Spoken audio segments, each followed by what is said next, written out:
They say that the camera doesn't lie. But they're wrong. Open Instagram, flip through a magazine, go outside. You'll discover a parallel universe, a world where we can be better looking, happier, more special. Digital photography is the art of deception, but don't worry, it's not its fault. Analog photography can also be deceitful, and it's been tricking us for nearly 200 years. This is the history of photography's first liars. It's a story that starts with a suicide. In 1826, Joseph Nicephore Niepce was the first person to capture reality in a permanent format. This is the first photo ever. But in 1833, Niepce died without having presented his invention to the public.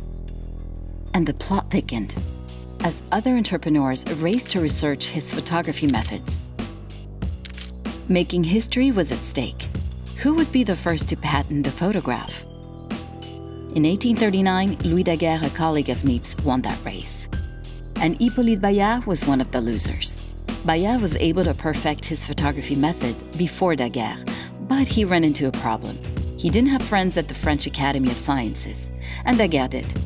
Bayard was pushed aside and his competitor was named the father of photography. Furious, Bayard committed suicide. This is his self-portrait as a drowned man.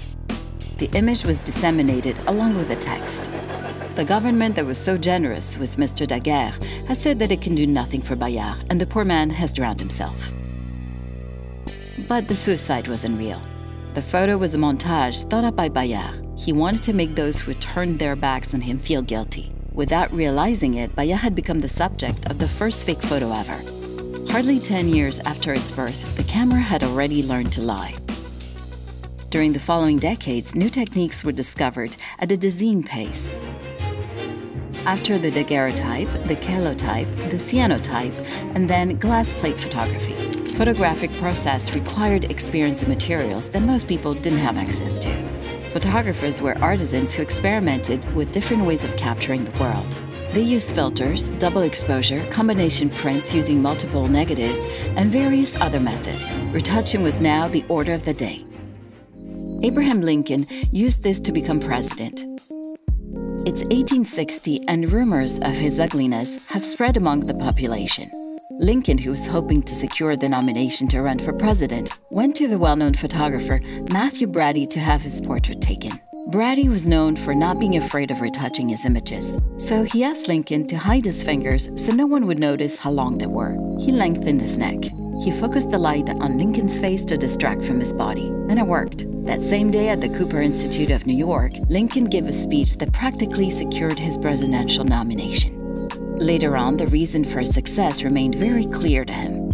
Brady and the Cooper Institute made me president. Photo retouching would play a key role in shaping American popular imagination. It was only recently discovered that this photo of General Ulysses S. Grant was really made using 3 different images. Here's his head, his horse, and the background of the image. It took more than 100 years for someone to realize this deception. Lincoln was the first to understand the political power of images. If he looked handsome in a photo, he could get the country in his pocket. Photography may have facilitated his success, but in exchange, it kept his soul. This is Mary Todd Lincoln, photographed with the spirit of her deceased husband. It's the year 1869. The president has been assassinated, the Civil War is over, and a phenomenon that will last well until the 20th century is on the rise: spirit photography. The widows of the war wanted to see their husbands again, and the bourgeoisie of the time was fascinated by spiritualism. Ironically, photography, considered a faithful representation of reality, turns into superstition, quackery, and deceit. Photographers like William Mumler used double exposure to satisfy their clients' desire to see the dead, while maintaining a high profitable business, until they got caught. After World War I, this technique began to disappear, not only because its most important practitioners were found out to be frauds, but also because the history of photography had changed forever. You press the button, we do the rest. With this motto in 1888, Kodak launched their first household camera. Now anyone could take photos. Photographers were no longer magicians, and images lost their sacred value. The great beyond that they captured was no longer the world of spirits, but of publishing agencies and fashion magazines. This was the birth of our image-fueled society, but that's an explanation for another video. In 1988, Adobe launched Photoshop, and 30 years later, digital retouching has taken over the world. Now that it's so easy to invent a different reality, we live in a society of liars. We lie out of spite to show off our best side or to hide what embarrasses us. There will always be those who prefer to live lies over accepting the truth. We lie to ourselves and everyone else because we all like to imagine that another reality really exists. Photography has never been able to escape from our deceit, and it probably never will. Existing between fact and fiction is what makes photography so fascinating, and it's what makes us human. Because even if we've had a bad day, we all still smile in photos.